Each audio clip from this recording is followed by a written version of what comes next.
வீட்டில் இருக்கிற 4 பொருளை வச்சு ஒரு ஸ்வீட் செய்யலாம் வாங்க. Welcome to Saabi's kitchen. அஸ்ஸலாமு அலைக்கும்.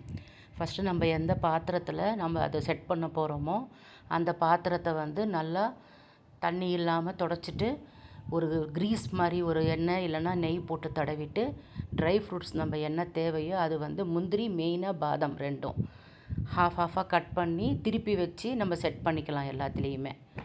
இதில் என் பேத்தியும் எனக்கு ஹெல்ப் பண்ணுறாங்க. லீவ் இருக்கிறதுனால சம்மர் வெக்கேஷன் அவங்களும் எனக்கு ஹெல்ப் பண்ணுறாங்க. இது அப்படியே நாங்கள் பாத்திரத்தில் ஃபுல்லாக செட் பண்ணிட்டோம். ஹாஃபாக போட்டு பாதாம், காஜு, வால்நட் 3 நாங்கள் சேர்த்திருக்கோம். சேர்த்திட்டு செட் பண்ணிவிட்டு ஒரு 5 ஸ்பூன் மைதா ஜலிச்சு எடுத்திருக்கேன்.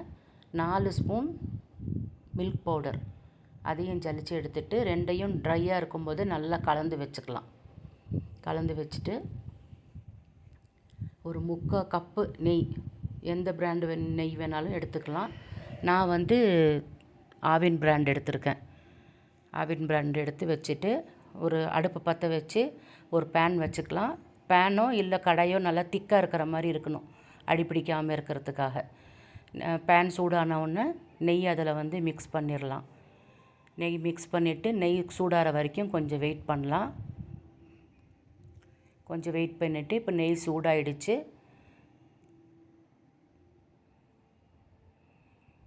நெய் சூடாகிடுச்சு.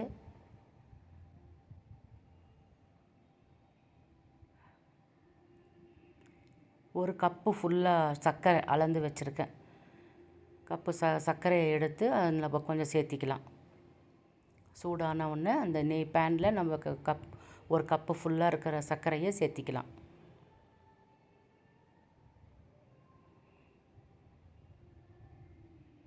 ஒரு கப்பு ஃபுல்லாக சேர்த்தியாச்சு. சேர்த்திட்டு அடுப்பை மீடியமில் வச்சுக்கணும். ஹையும் இல்லை லோவும் இல்லாமல் மீடியம் சைஸில் வச்சு ஒரு கரண்டி எடுத்து இல்லைன்னா இப்போ ஒட்டாமல் வர்ற மாதிரி ஒரு ஸ்டிக்கு மாதிரி இருக்கிற ஒரு இதை எடுத்து நம்ம அதில் கிளறிக்கிட்டே இருக்கணும். கிளறி அது நல்லா உருகிரும். நெய் சர்க்கரை எல்லாம் ஃபுல்லாக உருகி நெய் மேலே மிதக்கிற மாதிரி வரும். அதுதான் கரெக்டான பதம். நம்ம அது வரைக்கும் கொஞ்சம் கிளறி விட்டுக்கிட்டே இருக்கணும். பாருங்கள், இப்போ நெய் சர்க்கரை ஃபுல்லாக கரைஞ்சி கீழே நின்றுடுச்சு, நெய் மேலே வந்துருச்சு. இதுதான் கரெக்டான பதம். நல்லா கொஞ்சம் கலந்து விட்டுட்டு மாவு நம்ம சேர்த்தி வச்சுருக்கிறோமில்ல, மைதாவும் பால் பவுடர், அதை இதில் சேர்த்திக்கலாம். சேர்த்திட்டு அடுப்பு ஆஃப் பண்ணிடணும். அடுப்பு ஆஃப் பண்ணிவிட்டு சீக்கிரமாக கைவிடாமல் கிளறணும். கைவிடாமல் கிளறி 2 நிமிஷம்தான் ஆஃப் பண்ணிடணும் ஸ்டவ். உடனே அந்த சூடாக இருக்கும்போது என்ன பண்ணணும், அந்த பாத்திரத்தை நம்ம எதுவும் செட் பண்ணுறோமில்ல, அந்த பாத்திரம் அதில் எடுத்து சீக்கிரமாக ஸ்பூனில் செட் பண்ணிடணும். எதில் எடுத்து போடுறோமோ அதில் எடுத்து போட்டுட்டு சீக்கிரம் இது கெட்டி ஆகிடும்னு நாங்கள் 2 பேர் போடுறோம். சீக்கிரமாக போட்டுட்டு ஒரு ஸ்பூனை வச்சு நம்ம ஷேப் பண்ணிக்கலாம்.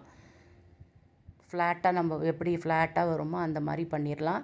இந்த ஸ்வீட் கடக் சோன் ஹல்வா அந்த காலத்தில் லாக்டோஜின் சொல்லிட்டு ஒரு சாக்லேட் வரும். அந்த மாதிரி டேஸ்ட் இருக்கும். வாயில் கடித்தோம்னா நெய் நம்ம கடித்து சாப்பிட்ற மாதிரி இருக்கும். நல்லாயிருக்கும் ஸ்வீட். ஃபேமஸான ஸ்வீட் இது. கடையிலெல்லாம் வாங்கினோன்னா 500-600 ரூபா கிலோ. அதுவும் ஃபேமஸான கடைங்களில் தான் கிடைக்கும், மற்ற எந்த கடையிலையும் கிடைக்காது. பாருங்கள், அடுப்புலலாம் கொஞ்சம் கூட ஒட்டாமல் பேனில் கரெக்டாக வந்திருக்குது. இதுதான் கரெக்டான பதம். எடுத்துட்டு எல்லாமே கிண்ணத்தில் நம்ம செட் பண்ணியாச்சு. ஒரு 1 மணி நேரம் அப்படியே அதை விட்டுறணும். அர்ஜெண்ட்டாக வேணும்னா நீங்கள் ஃப்ரீசரில் வச்சு ஒரு 10 நிமிஷம் வச்சு கூட எடுக்கலாம். அவ்வளோதான், முடிஞ்சிருச்சு. இப்போ நீங்கள் அந்த ஸ்பூனில் வச்சு இப்படியே எடுத்திங்கன்னா டக்குன்னு வந்துடும். சோன் ஹல்வா ரெடி ஆகிடுச்சு. சாப்பிட்டு பாருங்கள். சப்ஸ்கிரைப் பண்ணாதவங்க சப்ஸ்கிரைப் பண்ணுங்கள், லைக் பண்ணுங்கள், ஷேர் பண்ணுங்கள். இது ஒரு முறை ட்ரை பண்ணி பார்த்துட்டு எப்படி இருக்குன்னு சொல்லி கமெண்ட் பண்ணுங்கள். தேங்க்யூ ஃபார் வாட்சிங்.